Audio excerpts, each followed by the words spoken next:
Hey everybody, I'm meteorologist Gavin Sandell. Over the weekend, much of California was battered with rain from an atmospheric river event. And in order to understand atmospheric rivers, let's look at the surface because it's just like an actual river. It's a very narrow band of concentrated, cohesive moisture. But it's just up in the sky, it's up aloft.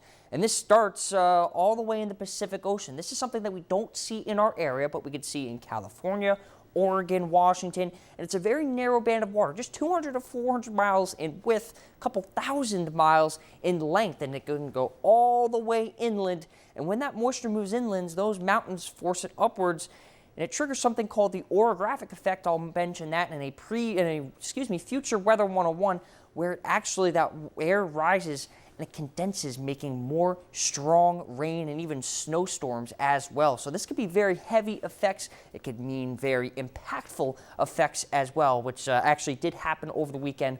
I'll mention that in just a little bit. And if you've heard of the Pineapple Express, this is one way that we see atmospheric rivers, and it comes from where pineapples are popularly made, Hawaii. It starts with a high pressure system. You wouldn't think that, but the jet stream is kinked all the way up north towards Alaska. When high pressure weakens and moves a little bit further to the west, jet stream's kind of like a river. It tries to get the path of least resistance. So with a weakening high pressure system, it kind of kinks sort of down. It makes a second sort of path.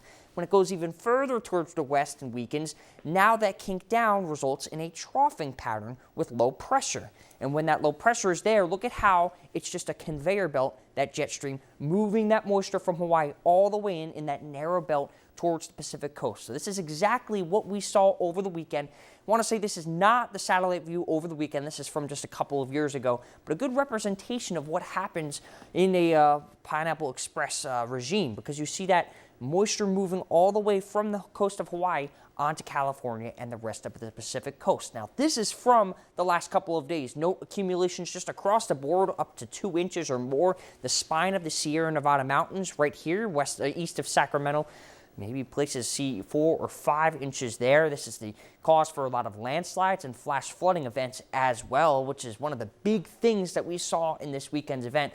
Also, unfortunately, this caused 7 deaths, including a 7-year-old off the Pacific coast who couldn't survive the very, very inhumane waves. Also, this was the wettest 3-day stretch on record in Santa Barbara, California, just a little bit north of Los Angeles, with over 6 2/3 inches. Now, these things have a bit of a double-edged sword effect because they are very impactful when they do happen. You see lots of records broken, and California is typically not a very rainy state, especially in the fall months. But it is a necessity because you don't have many other events that cause rain. Remember, you don't see many tropical systems move through. You don't see many cross-country systems that could impact our area. Those usually form further to the east. So even though these are the impact for lots of 3-4 foot snowstorms and 6, 7, 8 inch rainstorms, if you don't have it, it can also cause drought. So that's why it's a very, very important thing in this area. It actually accounts for over 50% of the yearly Pacific rainfall in that area. So though things have gotten dry since the weekend, the Pacific coast will face another round of precipitation on Thursday before things clear up by Saturday. For Weather 101, I'm Gavin Sandell.